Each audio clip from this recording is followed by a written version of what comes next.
y'all, what's happening? You know who it is and what it's about. Your main man, Coach Five, on a candid minute wild card, super wild card weekend out this piece. Got some mass appeal in the background. You know what I mean? It's Tuesday morning, doing the commute. You know how we do it. You know what I mean? Welcome back, Candid Corner. You know, glad the show's back. Missed it for a minute. Alright, so we gonna start with Saturday. Saturday, ow. And the first game Saturday, y'all, was San Fran at Seattle.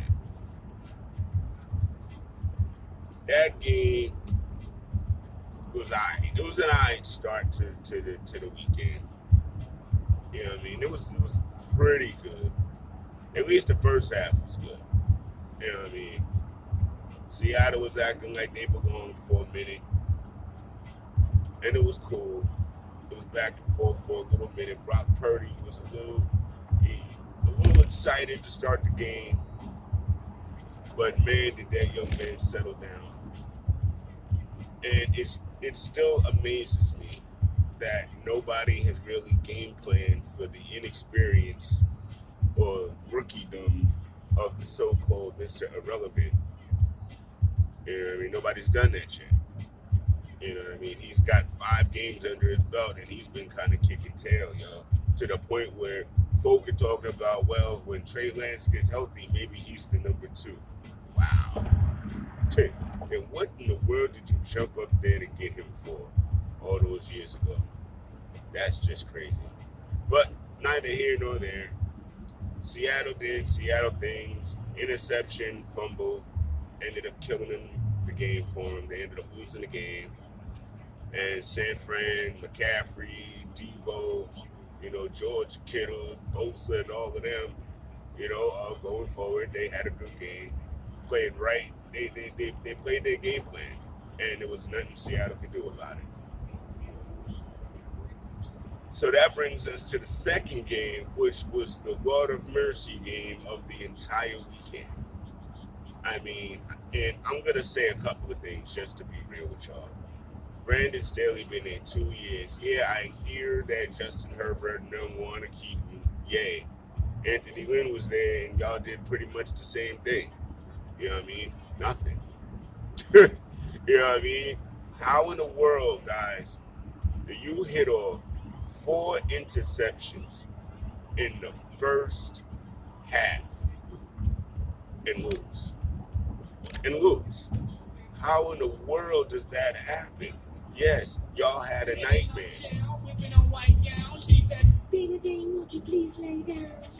Yeah, I mean, y'all had a nightmare for real, because that is just crazy. You know what I mean? And conversely, Trevor Lawrence, the new Subway ad guy, like the wavy hair and everything, we were like, all right, what you gonna do? And first thing you do is throw like 4 interceptions, bro. You know what I mean? Yikes. You spotted them 17 points. Now, here's the saddest part about that. Jacksonville spotted the Chargers 17 points because of those first 3 interceptions turned into 17 points. Why did they only score 13 points offensively without the defense's help? And they ended up losing 31-30. Yo, I don't know how good Doug Peterson got those Jaguars, but I know 2 things. I know he kept Trevor Lawrence's head in the game after all of that, and that's hard to do because a quarterback can lose their confidence, especially one who hasn't really done it yet. And this is your first playoff experience, and they are tagging you up. And yet, you settle down, and you score 21 points because y'all scored a touchdown to end the first half, which gave you momentum. And then you went on the scoring tear, you know what I mean, in the second half to take that game. Them dudes scored 3 points. the Chargers scored a field goal in the second half. Dude, and y'all telling me about Brandon Staley? A meltdown like that. And honestly, it ain't even just Brandon Staley. I'm going to be perfectly honest. We've got footage of Justin Herbert. And yes, in a regular season, sometimes he makes incredible throws. But I'm sorry. Your stat line was like 200 plus yards, 1 touchdown. Yeah, Trevor Lawrence had 4 interceptions. Dude also had 4 touchdowns, bro. Not only was he trying to come back in that game, he figured out a way to win it. Y'all had all the opportunities in the world and failed. I think it's time we start looking at Justin Herbert not as a Joe Burrow in them, but as a tier below until he does something. You know what I mean? I mean, you got the number 6 pick in Daniel Jones winning his first playoff game. You know, and everyone's telling me that Justin Herbert has so much more talent. Okay, prove it. You know, that's the thing about this league. It's a prove it league. You know, prove it. Joe Burrow been here. He made the playoffs twice now. So, what's your issue? Keep it real. What's your issue? You know, I mean, everybody's got injuries. Don't tell me about injuries. You know what I mean? Ask Baltimore about injuries. Ask Miami, who had to play their 3rd string quarterback. Ask them about injuries. Shoot, ask the 49ers about injuries. Come on, man. We're not using injuries as an excuse. You know, that's just, there's a lot, there's just so much confusingly wrong in LA as far as the Chargers. And it's literally been there since even before Anthony Lynn. When Phillip Rivers was there, they barely made the playoffs and barely made any noise anytime they got here. So, yeah, man. Now, the last game, Saturday night. Bengals, Ravens. And the truth of the matter is the Ravens had that game.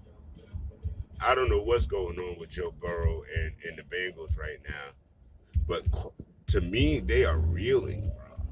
They played pretty well, but they needed that play at the end of the game.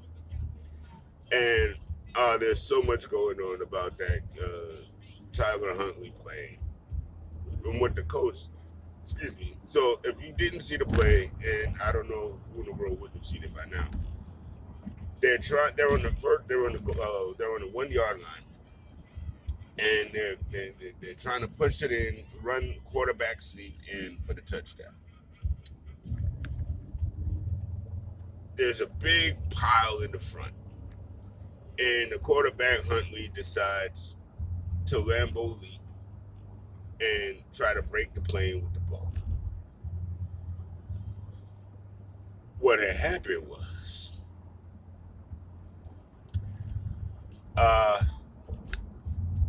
the ball got tipped while he was in the air with it, and it fell out his hands. Defender picks it up, runs it in, touchdown. Done and done. Game over, pretty much. That was the winning score, so that was game time. I mean, it was 17-17 for the longest, guys. And that's with and now granted, it wasn't the backup to the backup, but it was still the backup to Lamar Jackson. And you know what?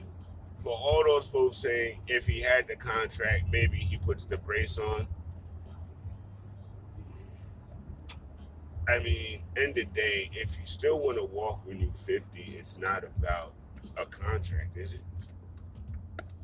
You know what I mean? If you're hurting and hobbling and you don't want to be RG3 in your life, is it about the contract or is it about getting healthy before you go out there? You know? Because I kind of really feel like we all talking about the wrong, or at least these so-called sports pundits, they're talking about the wrong thing.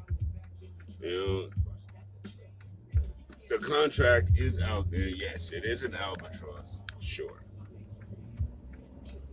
But I don't hear nobody concerned for his health. It's like, oh yeah, he's injured, but because it's the contract, aha. And sometimes Kyle Brandt, he talks entirely too much like he knows stuff, and that kind of irks me. Because we all know you're the TMZ dude. You came from reality TV. You weren't a sports dude, so don't talk like you know. He said, my intuition says I know Lamar is blah blah blah. Your intuition don't matter worth a hill of beans, bruh. Again, sometimes I feel like we lose touch with our relationship to the sport that we talk about, especially those guys. They not. I'm not talking about Good Morning Football itself. We're talking about media, sports media.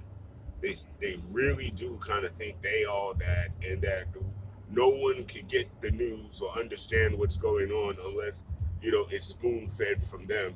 And that little bit of ego nonsense that they got is wild interesting, because there are too many content creators on the internet right now, that do a better job, in my humble opinion. They take themselves out of the conversation and just deliver the facts, the stats, and the story without, their ego all over it.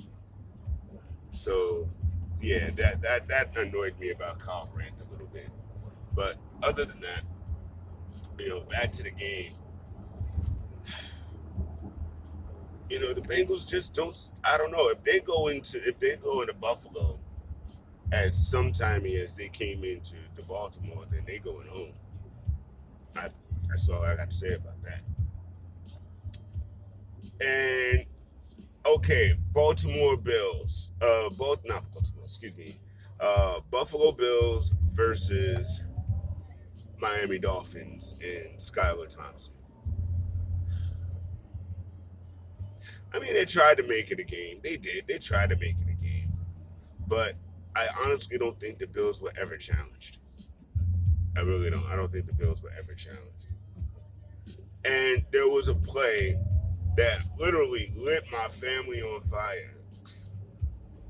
It was when the linebacker and Josh Allen got into it. The linebacker pushes him, then puts his hands up like, my bad.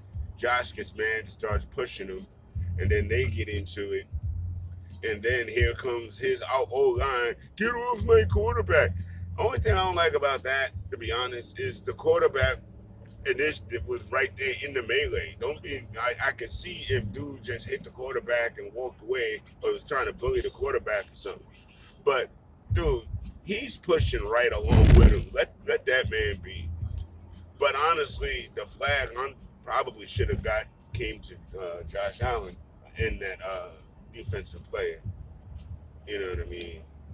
And he got to be careful of letting his emotions get the best of him too.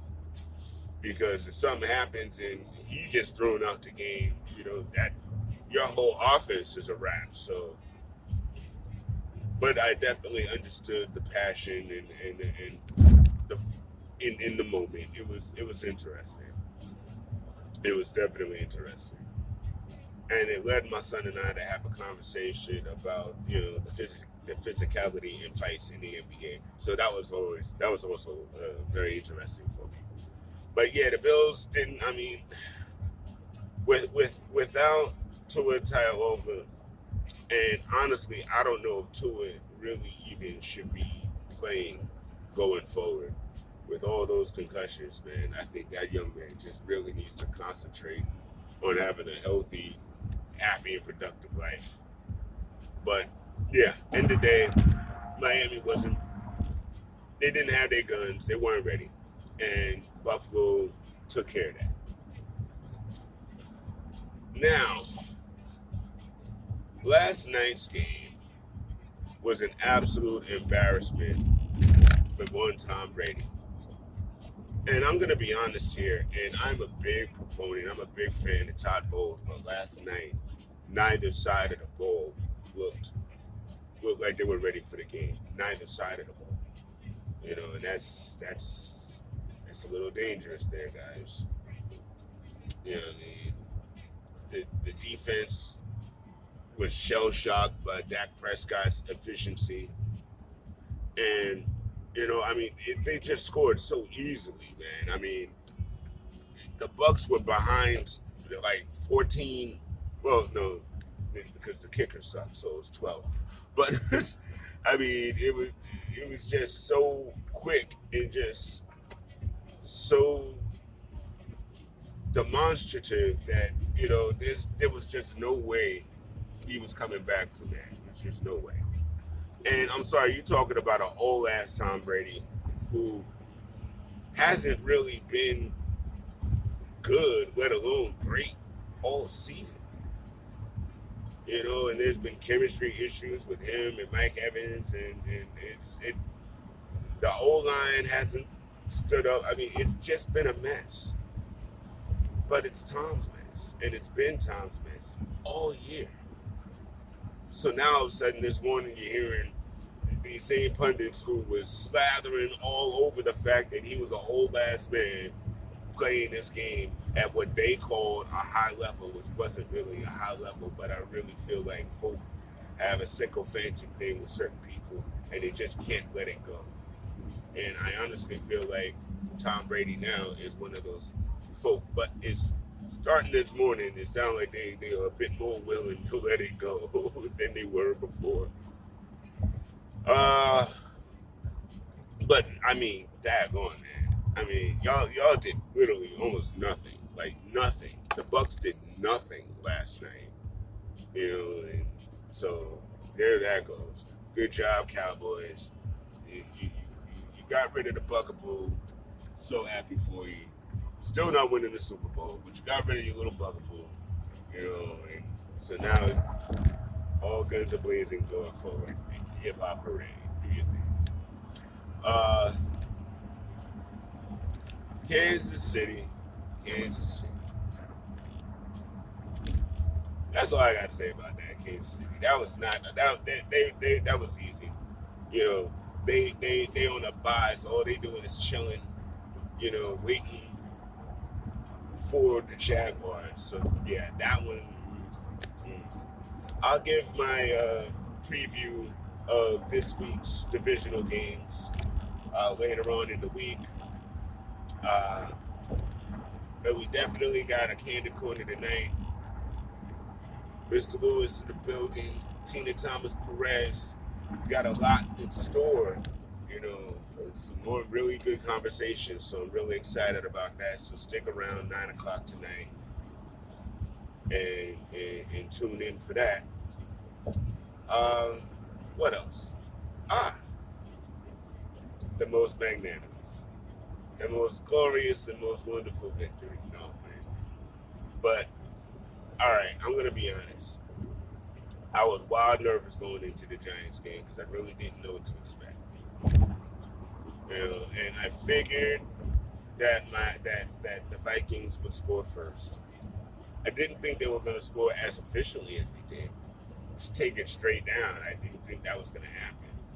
And when it did, it put a little fear in my backpack because I'm like, ooh, we're not necessarily a high-powered offense. So if it becomes a shootout, we might be in trouble. But luckily for me, Daniel Jones and them just marched it right back down and scored 7 points themselves.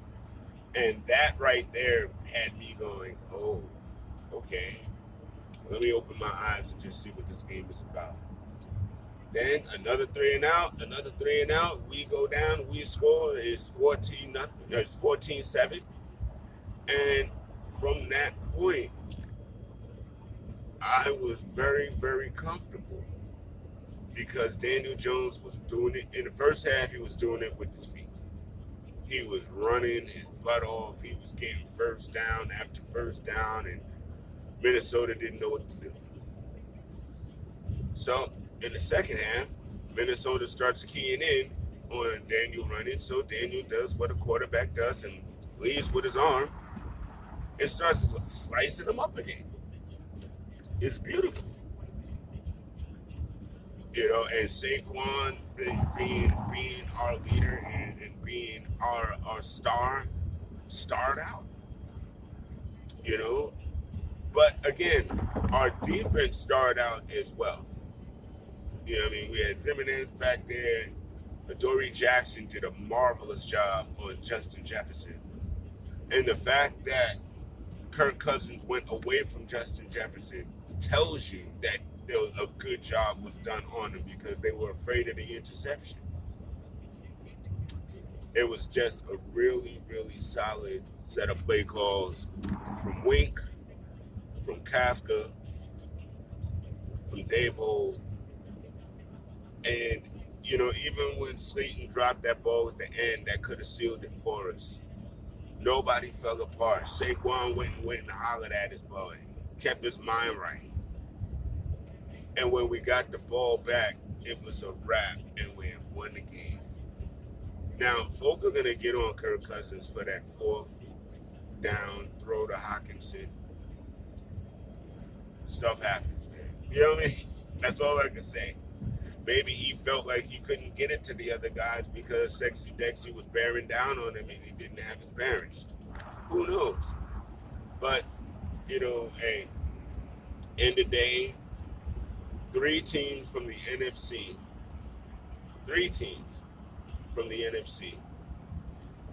are now in the divisional playoff round. I can't help but smile about that. I really can't. Because for a couple of years, NFC East had dropped down a little bit. You know, we weren't as potent as we had used to be in the past. But if this don't signify that the NFC East is back, I don't know what does. Because these teams are going to get better next year. Philly is probably still going to be there. Dallas, Giants. And once the Commanders get their quarterback situation resolved, they should be there too. Because their offense, they got skills, they got skill players. And on defense, their defense is ready to go. So, yeah. Interesting weekend. It was busy, y'all. And the Knicks went 1-1. Won on Sunday, lost yesterday. It's hard to go back to back, though. It is. And the Raptors' record is not commensurate to how they play because they got guys. And sometimes they just play really, really tough, really, really well. They're a good mirror to the Knicks. They are. So, the preview next week, we're going to be talking 49ers, Cowboys, or Cowboys, 49ers, say it like that. We're going to be talking Giants, Eagles. We're going to be talking Bengals, Bills, and Jaguars, Chiefs. Whoa. Have a great day, guys. Always my pleasure. I know this was a long one, but I had a lot to cover. I had to wait till last night's game was over so I could do the full recap. But again, thank y'all for listening. Thank y'all for watching. I hope you guys tune in tonight. Indie Access is back. Podcast Network, Candid Corner, the show is back tonight at 9. And we will talk to you, baby. We'll holler at you, man. Coach Fizzle in the disco.